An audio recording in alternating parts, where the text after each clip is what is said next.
YOLO, what's going on, everybody? Day two, quarter two. Now in the books, it is 22:24, so 20 minutes late. To be fair, what's going on here? What's going on here with these sleeves? To be fair, I was on the phone with Courtney. Let's see. Today was really cool.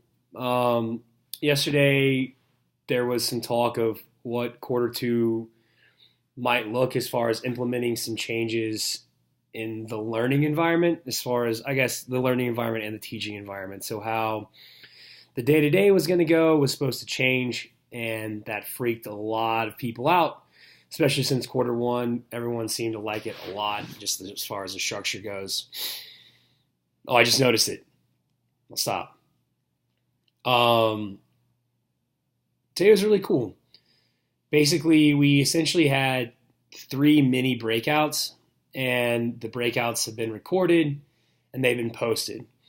So the idea is that after a lecture or something has been taught, it's being recorded the entire time. It's going to get posted elsewhere. Sorry. So that we can go back and reference it, which is really great because some of this stuff is super dense. And if it's your first time hearing it, it's almost impossible to listen, comprehend it, and then try to think about it abstractly, which is what you have to do. So a lot of times we've been taught something and then you have to put it into practice. And most of the time you're now spent going back and trying to relearn or really understand what was just brought to your attention. Now, what this does is now that these are available, you can go back and rewatch them at your own speed, make your own notes, and really kind of understand what's going on. Let that saturate, let it sit in.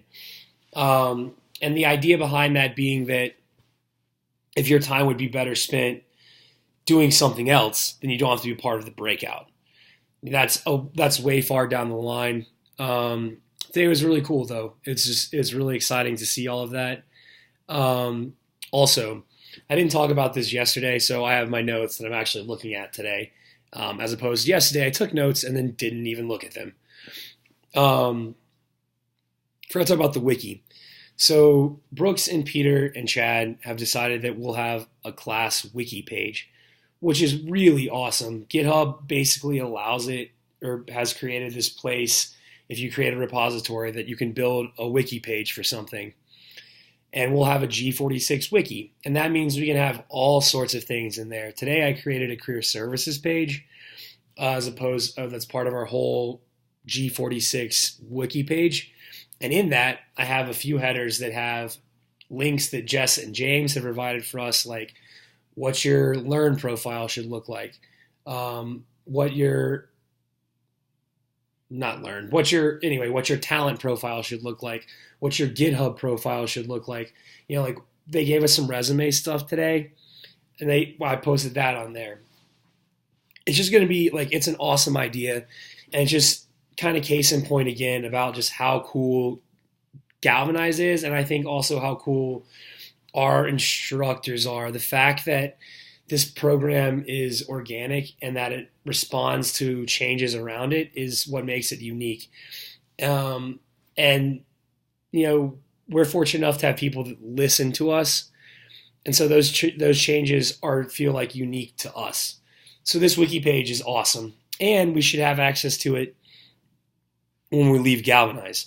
So it only benefits us to put as many resources in there as we can, and obviously put them in a well-formatted way. But right now, it's just nice to have some place that we can just start thinking about putting things.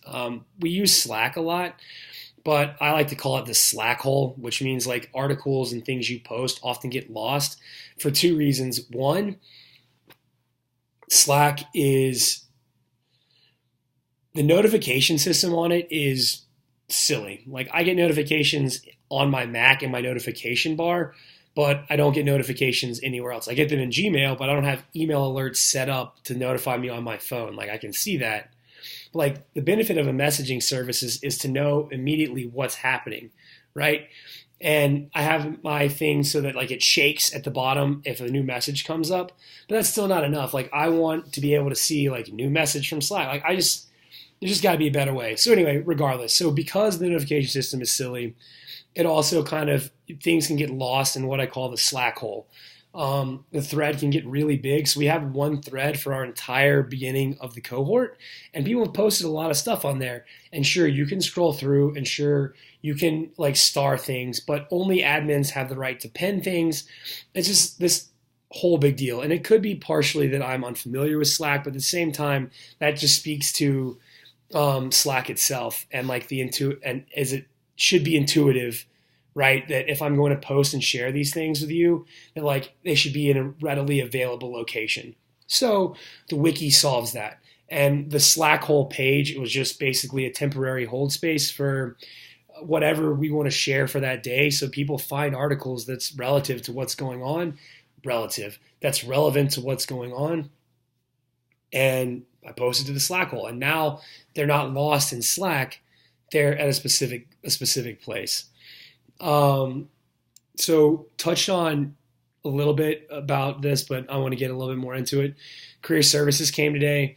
It's really cool to see how I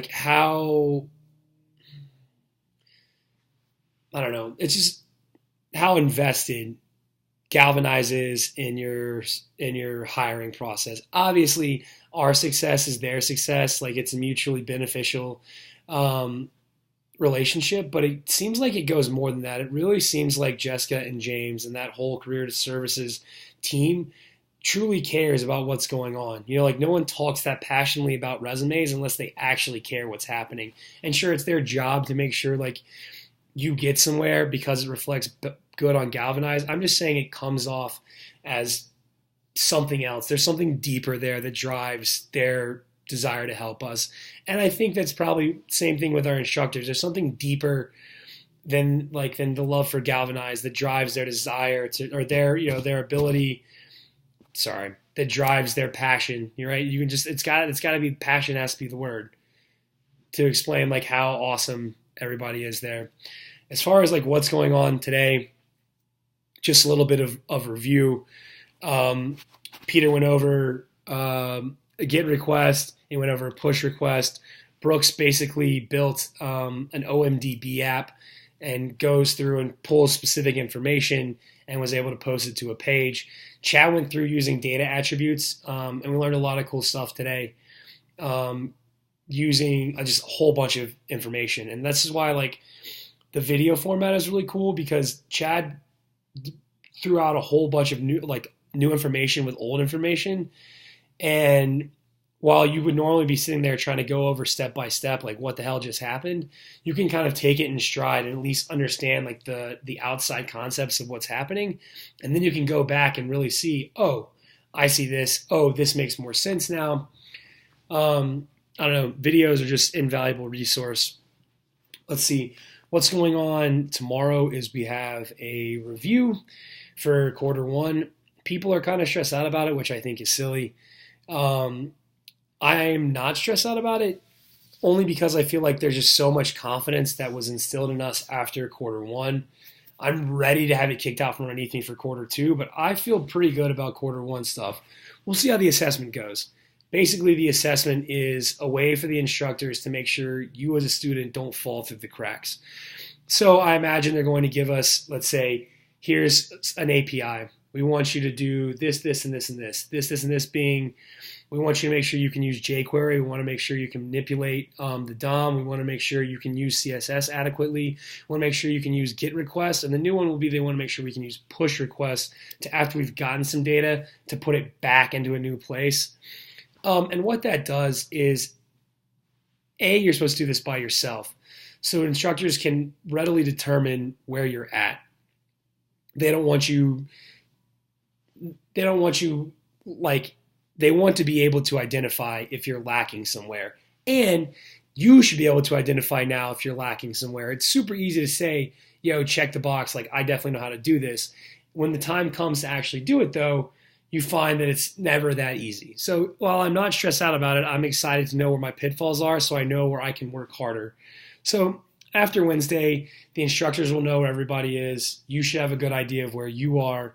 And then I don't really know what the rest of the week looks like. I have my lightning talk on Friday, which a lightning talk is a 10-minute presentation on a subject that you are passionate about. I might do it on nutrition. I might do it on ADHD. I'm unsure. Anyway, that is what's going on today.